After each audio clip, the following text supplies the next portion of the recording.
Mr. Cruz, this is an honor. I have been waiting 2 years to ask you this question. When that trailer came out and you launched off that aircraft carrier and that oneer and you jolt on, it's so freaking awesome.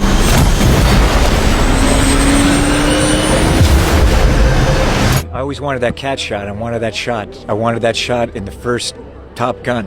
And I was thinking about it, and part of my even the first Top Gun, I was like, I've got to fly in the F-14, you got to film me in the F-14. And obviously the technology is significantly different, but that moment, I'm glad you said that, because that moment, that was the first.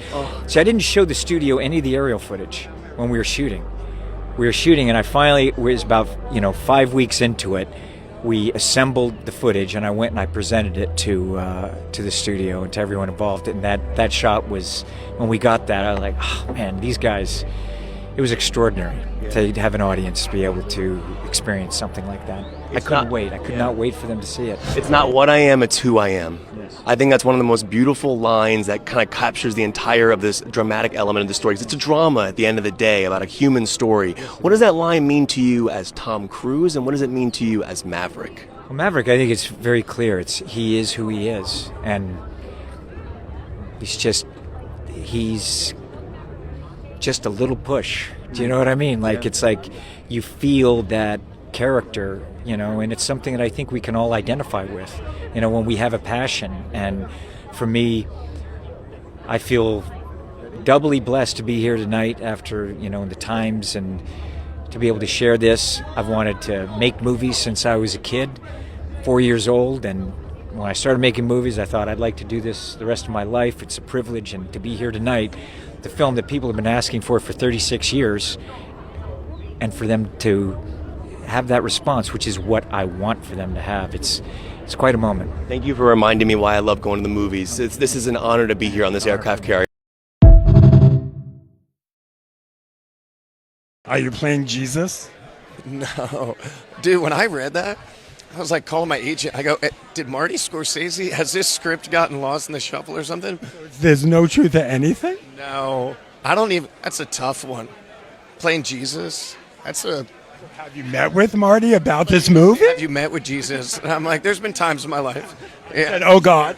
Yeah. There's been times in my little come to Jesus moment. Have you spoken to Marty about this movie at all? No, I think that's just one of those things that got put out there, and I have no idea how or why. All of a sudden you're growing out the beard, you're walking around in togas. Dude, I mean, I think pretty much any actor, if Marty Scorsese offers you something, you'd say yes, and I'll figure it out. But no, I haven't gotten the call. True or false? You originally auditioned for the role of Rooster in Top Gun Maverick. That's true. That is true. So I auditioned for Rooster. Mm-hmm. Felt great about it, but got a call. I remember it was on July 3rd, 2018. Yes. That I wasn't going to be Rooster. And I am a very patriotic guy. I was wearing literally an American flag tank top and aviators when I got that call, and immediately was in the fetal position. Worst July 4th ever. But I got to say, I got a call from Cruise a few days later, and he was like, hey, I still want you to do the movie. And I was kind of on the fence. And so he and Jerry Bruckheimer said, come sit down with me and let's talk it out. So I sat down with Tom in Jerry's office, and we talked about what kind of career I wanted and why I kind of didn't want to do the movie now that I didn't get that role. And Tom was like, what kind of career do you want? I go, you, man, I'm trying to be you. It's like Tom Brady sitting down. Like, what sort of quarterback do you want to be? The GOAT. I want to be the greatest of all time. And he goes, do you know how I do that? And I go, yeah, you choose great roles. He goes, no, I choose great movies and I make the roles great. And it kind of just changed my perspective on it, where even if you're a great player on a great team, right, it's better than being a star player on a losing team. It's better to be, on a championship team. And that was one of the things that Tom really changed my perspective on all that, where even being a small part of the Top Gun ride has changed my life forever. To film school, I didn't go to acting class. My school was basically watching movies and evaluating films. And I had to think about how did I think about movies? It was my personal experience. And now I'm on a movie set, and I went, I don't know if this is ever going to happen again. And what I naturally did is I just did what I do, which is I went to every single department. I just started studying every single department. and asking a gazillion questions. You know, we had the great cinematographer, there was Roisman, you had Stanley Jaffe, you know, who was producing this film. You had Harold Becker, and there's Timothy Hutton and Sean Penn, who grew up in the industry, and suddenly I'm playing chess with George C. Scott on Sunday morning, and, you know. But it wasn't just that I'm playing chess with these people. I was very interested in and asked a lot of questions. And I would study a lot of movies, and then I would evaluate. Like, I always took an actor's career, a cinematographer's career, directors, whatever, and I'd watch their movies from the beginning to end, and then I would evaluate the differences and the choices. And then I would meet them and I would discuss the circumstances of each film. That was just what I did naturally. And I didn't quite realize how that benefited me kind of as years passed on, because I thought that's what everyone did. You know, I was there, I just didn't know what else to do. And I thought, I'm laying there, and I remember in Taps, I was in my hotel room, and I was just laying there, and I was so tense, like trying to remember everything and absorb everything. And I literally, I'll never forget it, I just started laughing. I said, this is ridiculous. There's no possible way I don't know what I don't know. And it's okay not to know. And just absorb it and just live it and enjoy it and just do the best I can. And that was really the kind of agreement that this statement for myself. It's just, I'm gonna do the best I can every day, and that's all I can do, and I will never take it for granted. I know that this is a privilege to be able to live out something that is, it's not what I do, it's who I am, and it's my passion, and that's how I felt about it. And that's been, and I've wanted to be here for the rest of my life making movies and be competent at it. So yes, I do look back. It's a long answer. Look, I was a kid that opened the window and I crawl out on the roof. Everything was an adventure to me, and it still is, you know, and my interest in life and wanting to understand life. Yeah. For me, it was wanting to know people, understand people, and I didn't kind of know, even though people are saying, you know, you got to stop moving so much, you got to don't do that. You know, I didn't really recognize those limits.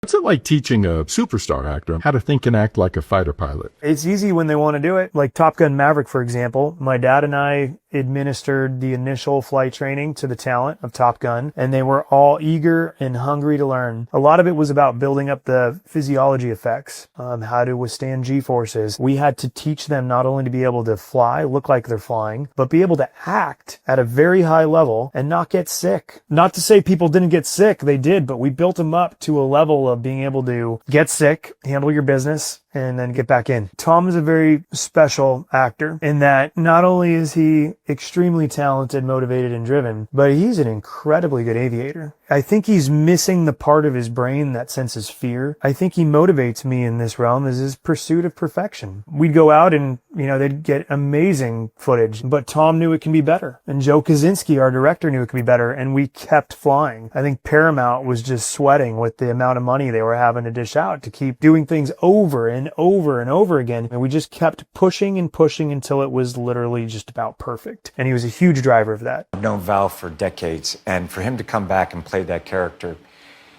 he's such a powerful actor that he instantly became that character again. I mean, that is what he's created some iconic characters.